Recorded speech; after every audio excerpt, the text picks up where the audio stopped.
Appeal করার প্রক্রিয়া আমরা ইতিমধ্যেই শুরু করেছি।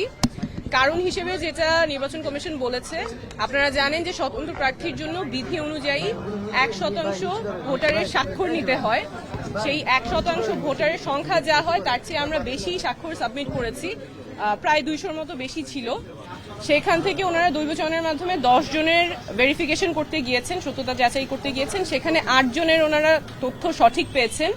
2 জনের ক্ষেত্রে ওনারা মানুষটাকে খুঁজে পেয়েছেন, সত্যতা যাচাই করতে পেরেছেন, কিন্তু সেই 2 জন ঢাকা 9-এর ভোটার ছিলেন না। ওনারা জানতেন না ওনারা ঢাকা 9-এর ভোটার। একজনের বাসা খিলগা যেহেতু ঢাকা 9 আর 11 দুইটাই পড়ে, উনি জানতেন যে উনি ঢাকা 9-এর ভোটার এবং তার জানার কোনো উপায় ছিল না যে সে ঢাকা 9-এর ভোটার না। উনি গিয়ে ওয়েবসাইটে চেক করেছেন, ওনার ভোটার নাম্বারটা পান নাই, এনআইডি যেটা ছিল উনি জানতেন উনি ঢাকা 9-এর ভোটার, সেভাবে তিনি স্বাক্ষর করেছেন।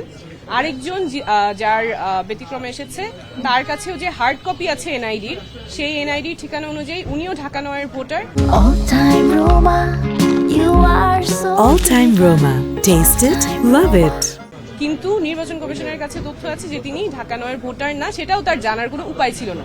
তো যেই 2 জনের কথা ওনারা বলেছেন যাদের সত্যতা পেয়েছেন কিন্তু ঢাকা 9-এর ভোটার না, এই 2 জনের ক্ষেত্রেই তাদের জানার কোনো উপায় ছিল না যে তারা কোন এলাকার ভোটার এবং ঢাকা 9-এর ভোটার না। ওনারা জানতেন যে ওনারা ঢাকা 9-এর ভোটার, সেই অনুযায়ী ওনারা স্বাক্ষর দিয়েছেন এবং নির্বাচন কমিশন কোনো উপায় রাখে নাই ভোটারদের জানার জন্য যে তারা কোন আসনের ভোটার কিংবা ভোটার নাম্বার কত।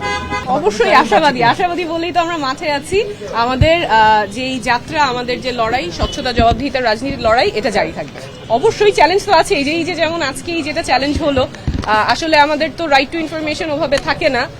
যারা এত কষ্ট করে স্বাক্ষর দিয়েছেন তাদের জন্য নির্বাচন কমিশন কোনো উপায়ও রাখে নাই জানার যে তিনি কোন আসনের ভোটার। আমরা এত কিছু বলি, আমাদের অধিকারের কথা বলি, কিন্তু এই বেসিক তথ্যটা জানার পর্যন্ত আমাদের কোনো উপায় রাখা হয় নাই।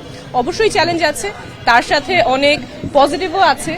আমাদের যেহেতু দল থেকে না হয়ে স্বতন্ত্র যাচ্ছি, মানুষ একেবারেই খুব কাছে থেকে অনেক ভালোবাসা দিচ্ছেন, তো অবশ্যই পজিটিভও আছে।